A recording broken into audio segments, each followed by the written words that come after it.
السلام علیکم ویورز، امید کرتے ہیں آپ سب خیریت سے ہوں گے۔ اور آج ہم ڈرامہ سیریل بختاور کی 13ویں ایپیسوڈ کا ریویو دیں گے۔ اس ایپیسوڈ میں دکھاتے ہیں کہ دلاور اور حوریہ باہر لنچ کرنے گئے ہوئے ہوتے ہیں کہ وہیں پہ دلاور کو اس کے دوست کی کال آتی ہے جو پولیس میں ہوتا ہے، اور وہ دلاور کو بتاتا ہے کہ تمہارے لیے میرے پاس ایک نیوز ہے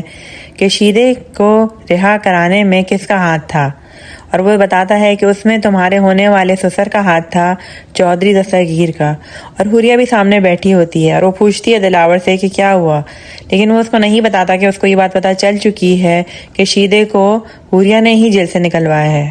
پھر ایک دن دلاور کی ماں نوکر کو بھیج کے بختو کو بلواتی ہے اور اسے کہتی ہے کہ تمہیں تو پتہ ہوگا کہ دلاور کی منگنی ہونے والی ہے، لیکن بختو کہتا ہے کہ نہیں، مجھے نہیں پتہ ہے۔ تو وہ اس کو بولتی ہے کہ اب اس کی منگنی ہونے والی ہے اور سارے انتظامات تم نے سنبھالنے ہیں۔ بختاور کی ماں اس بات سے پریشان ہوتی ہے کہ شیدہ اب جیل سے باہر آ گیا ہے، اور اگر بختاور نے دلاور کی نوکری چھوڑ دی اور یہ بات شیدہ کو پتہ چل گئی تو پھر وہ تو بختاور کو اور تنگ کرے گا، کیونکہ دلاور کا ہاتھ بختاور کے اوپر سے ہٹ جائے گا۔ لیکن اس کو بختاور اپنی ماں کو سمجھاتی ہے کہ ایسی کوئی بات نہیں ہے،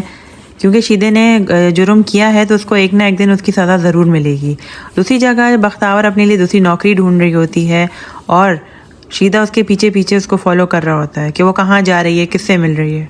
بختاور کا اگلے دن انٹرویو ہوتا ہے، اس لیے وہ دلاور کی ماں کو بولتا ہے کہ مجھے کل چھٹی مل سکتی ہے،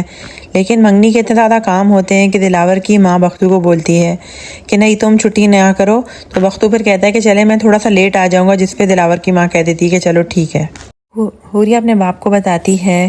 کہ جس بندے کو ہم نے جیل سے رہا کروایا تھا اب وہ مجھے بار بار کال کر کے تنگ کر رہا ہے، مجھے بلیک میل کرنے کی کوشش کر رہا ہے۔ اور وہ اپنے باپ کو یہ بھی بتاتی ہے کہ دلاور کو اس بات کا شک ہو گیا ہے کہ ہم نے ہی شیدے کو رہا کروایا تھا، کیونکہ جس طرح سے وہ باتیں کر رہا ہے میرے ساتھ، اس سے حوریہ کو صاف شک ہو رہا ہے۔ جس پہ حوریہ کا باپ اس کو یہ کہتا ہے کہ تم بالکل فکر مت کرو، تمہارا دلاور کے ساتھ ہی رشتہ پکا ہوا ہے اور اسی کے ساتھ تمہاری شادی ہوگی۔ جس دن بختاور کا انٹرویو ہوتا ہے اور اسی دن اس کو دلاور کے گھر بھی منگنی کی تیاریوں کے لیے جانا ہوتا ہے، اس لیے بختاور اپنے کپڑے بختو والے بھی اپنے ساتھ انٹرویو میں بیگ میں ڈال کر لے جاتی ہے، اور شیدہ اس کو وہاں پہ بھی فالو کر رہا ہوتا ہے۔ اور جیسے ہی بختاور انٹرویو دے دیتی ہے اور وہیں پہ واش روم میں جا کے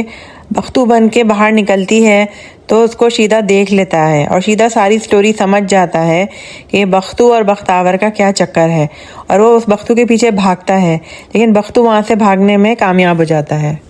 بختاور کی مالک مکان صبح بختاور کو جب جاتے ہوئے دیکھتی ہے تو اس کی نظر اس کے جوتوں پہ پڑ جاتی ہے، اور وہ سوچتی ہے کہ اپنے بھائی کے جوتے پہن کر کیوں جا رہی ہے۔ پھر وہ اس کی ماں کے پاس تھوڑی دیر کے بعد آتی ہے اور کہتی ہے کہ اگر بختو میرا گھر کا بل بھر دے، تو ماں بتاتی ہے کہ وہ تو گھر پر نہیں ہے۔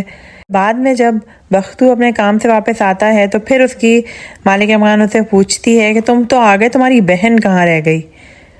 جس پہ بختو اپنی مالک مکان کو کہتا ہے کہ آپ کا کوئی حق نہیں ہے اس طرح کے ہم سے سوال کرنے کا۔ پھر وہ کہتی ہیں کہ ایسا نہ ہو کہ پھر تمہاری بہن بھاگ گئی اور صبح سے نظر نہیں آ رہی، غائب ہے کہیں۔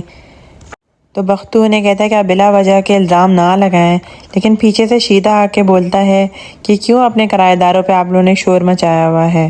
کیونکہ اب سب کچھ جانتا ہے بختاور کے بارے میں، تو وہ بختاور کو بہت تنگ کرے گا اور بہت بلیک میل کرے گا۔